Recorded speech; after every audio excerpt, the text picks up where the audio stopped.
मारो इसे और मारो इसे, ये इसी लायक है। अरे मारो यार। सरपंच जी, कालिया को चोरी करते हुए हम सब ने रंगे हाथ पकड़ा है। अब इसे गांव से बाहर निकाल देने में ही हम सबकी भलाई है। तो देर किस बात की है, अभी इसे धक्के मार के इस गांव के बाहर का रास्ता दिखा दो। अरे सरपंच ऐसा मत करिए, मुझे एक मौका और दीजिए, मैं दोबारा कभी चोरी नहीं करूंगा। लेकिन गांव वाले उसकी एक नहीं सुनते और उसे मार मार के गांव की सीमा के बाहर निकाल देते हैं। हाय, मेरी कमर दर्द के मारे मेरी जान निकली जा रही है। हाय, कमबख्तों ने जम के धुलाई की है मेरी। अरे भगवान करे इनके गांव में भूचाल आ जाए, धरती फट जाए और सब गांव वाले उसमें समा जाए। चलते चलते कालिया जंगल में पहुंच जाता है। उसे वहां एक प्रयोगशाला दिखाई देती है। अरे इस जंगल में ये अजीब सा दिखने वाला घर किसने बनाया है, चल कर देखना पड़ेगा। कालिया प्रयोगशाला के पास चला जाता है।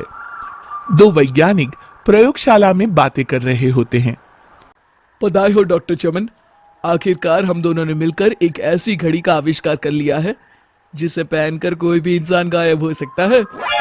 हाँ हाँ, तुमने बिल्कुल सही कहा डॉक्टर जर्माटो। अब कल सुबह ही हम इस जंगल से निकल जाएंगे, लेकिन उससे पहले आज रात के खाने का बंदोबस्त करते हैं। हाँ हाँ, मुझे तो बड़ी जोरों से भूख लगी है, चलो चलते हैं। दोनों वैज्ञानिक वहां से चले जाते हैं। उनके जाते ही कालिया प्रयोगशाला में दाखिल होता है। अच्छा तो ये बात है।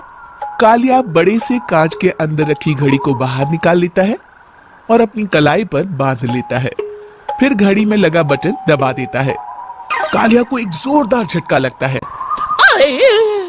कालिया अपने आप को आईने में देखता है तो उसका पूरा शरीर पूरी तरह से गायब हो चुका होता है। अब तो जो चाहे वो कर सकता हूँ। सबसे पहले मैं उन सभी को सबक सिखाऊंगा। गांव वालों, मैं आ रहा हूँ। कालिया गांव की ओर चल पड़ता है।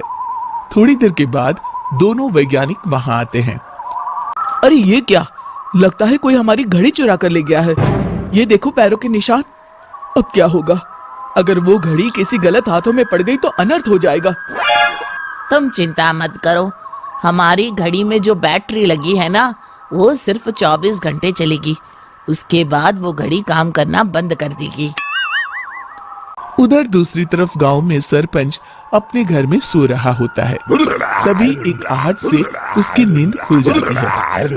अरे कौन है वहाँ?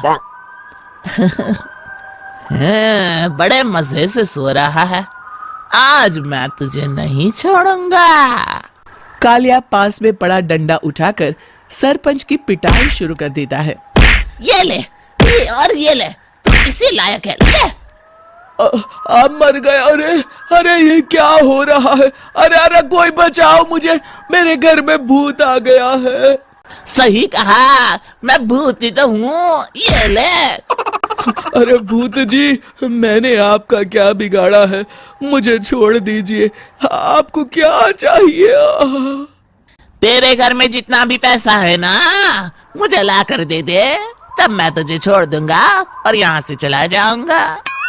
सरपंच अपनी तिजोरी से पैसे निकालकर एक बड़े कपड़े में बांधकर जमीन पर रख देता है और कालिया वो सारा पैसा लेकर वहां से चला जाता है। दूसरी तरफ जमींदार गांव के चौराहे पर खड़ा कुछ लोगों से बात कर रहा होता है। इस कमीने जमींदार ने भी मुझे बहुत पीटा था, इससे भी बदला लेना तो बनता है। हाँ? जमींदार अचानक अपने आप को चांटे मारने लगता है। अरे भाई ये क्या हो रहा है? जमींदार साहब अब ठीक तो है ना? अरे मुझे नहीं पता भाई।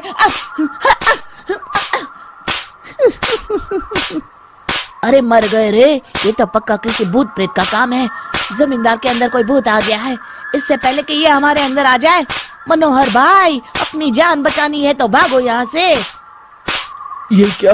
अरे बाप रे बाप, मुझे तो भूतों से बड़ा डर लगता है। मैं तो चला यहाँ से। अगली सुबह इस घटना से पूरे गांव में दहशत फैल जाती है। सभी गांव वाले आपस में बात करने लगते हैं। अरे भाई, पता नहीं कहां से हमारे गांव में एक भूत आ गया है। उसने कल रात को सरपंच और जमींदार की खूब पिटाई की और उनके सारे पैसे भी लेकर चला गया। हाँ भाई हाँ, ये भूत तो मुझे बड़ा अजीब लगता है। मेरी समझ में नहीं आता कि भूत उन पैसों का करेगा क्या। अरे तेल में पकोड़े बना के तलेगा बेवकूफ। इस बात की चिंता करके कहीं वो भूत हमारे घर में ना आ जाए। तुम बिल्कुल सही कह रहे हो आर्या, मैं भी इसी बात से घबरा रहा हूँ।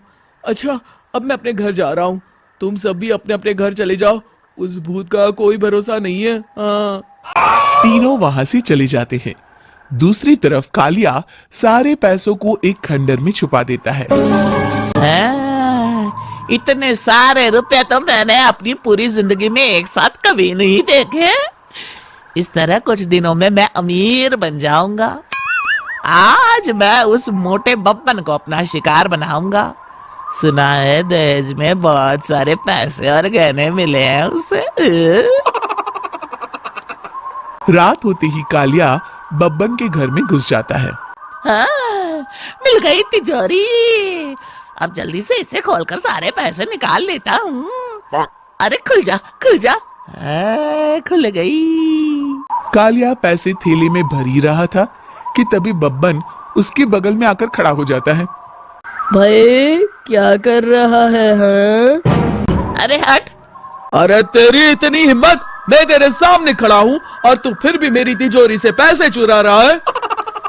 अरे मैं तो गायब हूँ, तू मुझे कैसे देख रहा है? कालिया अपनी घड़ी को देखता है। अरे इसे क्या हो गया है? हाय, लगता है बैटरी खत्म हो गई। अच्छा, तो आज मैं तेरी बैटरी अच्छे से चार्ज कर देता हूँ। अरे भाग्यवान, जरा मेरा डंडा तो लाना। ये मोटा मुझे नहीं छोड़ेगा। अरे भागो। कालिया भागकर घर के बाहर जाता है। बाहर सभी गांव वाले हाथ में डंडा लिए खड़े होते हैं। अच्छा, तो तू वो भूत है? मुझे माफ कर दीजिए सरपंच जी, मैं आपके और जमींदार जी के सारे पैसे लौटा दूंगा और आज ही हमेशा के लिए ये गांव छोड़कर चला जाऊंगा। शिक्षा, बुराई ज्यादा दिन की मेहमान नहीं होती, एक दिन उसका अंत हो ही जाता है।